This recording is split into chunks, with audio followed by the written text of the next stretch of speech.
Hello friends, তো চলুন আজকের ব্লগটা এখান থেকেই শুরু করি। এখন হচ্ছিল মেট্রো স্টেশনে। এইটা হলো দমদম মেট্রো স্টেশন।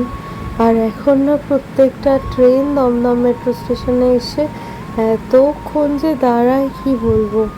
এইদিকে একটা মেট্রো ছাড়লো আর এইদিকে আমাদের মেট্রোটা ঢুকছে, দেখেও যেন ভাল লাগলো।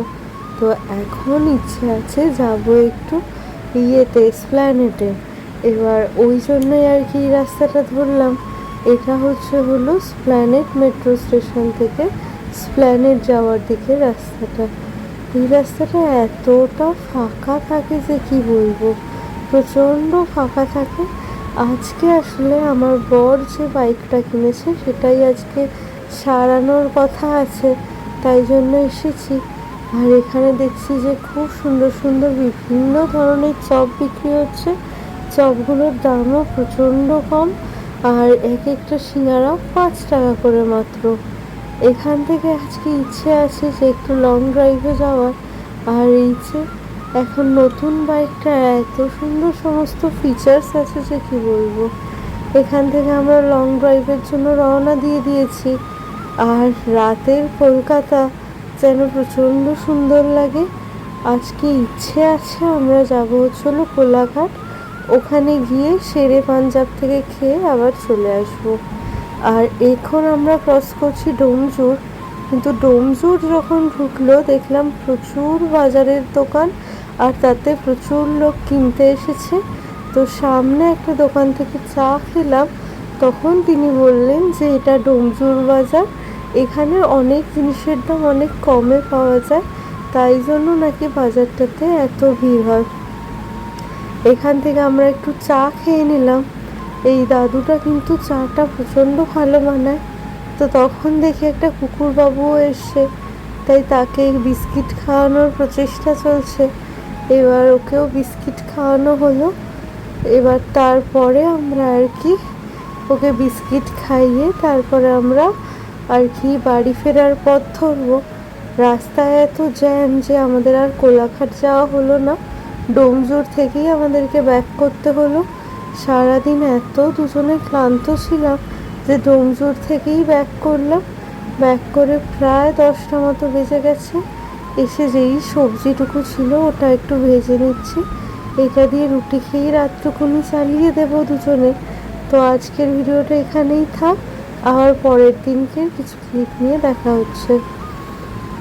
পরের দিন সকাল হয়ে গেছে, আর আজকের সকালটা কিন্তু প্রচণ্ড সুন্দর।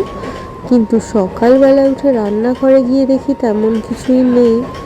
তাই জন্য আর কি একটা অনলাইন থেকে একটা ওই আমুলের মশালা ছাঁচ আর একটা ফ্রোজেন চিকেন কিমা আনিয়ে নিয়েছি। এই ব্লিঙ্কিট হওয়াতে এটা কিন্তু প্রচণ্ড সুবিধা হয়েছে। যখনই ঘরে কিছু থাকে না তখনই চট করে অর্ডার দিয়ে ঘরে নিয়ে আসা যায়। আর এখানে আছে কিছুটা কুচো ফল। আজকে ব্রেকফাস্টে ইচ্ছে ছিল কুচো ফলই খাওয়ার, কেননা অনেকগুলো ফল অনেক দিন ধরে রয়েছে। আর ফল না চট করে আমাদের খাওয়া হয় না, খালি নষ্ট হয়। তাই জন্য ভেবেছিলাম যে আজকে কুচো ফলটাই খেয়ে নেব। তো এরপরে এই যে ট্রেটার মধ্যে সব কিছু রেখে দিয়েছি, রেখে টেবিলটাকে গুছিয়ে নিয়েছি। এই টেবিলটা যদি অগোছালো থাকে প্রচণ্ড একটা অসহ্য লাগে। আর যেই চিকেনের কিমাটা এনেছিলাম সেটা তো ফ্রোজেন ছিল, তাই সেটাকে একটু জলের মধ্যে ভিজিয়ে রেখেছি বরফ কাটানোর জন্য। তো আমার বরফ কাটানো হয়ে গেছে।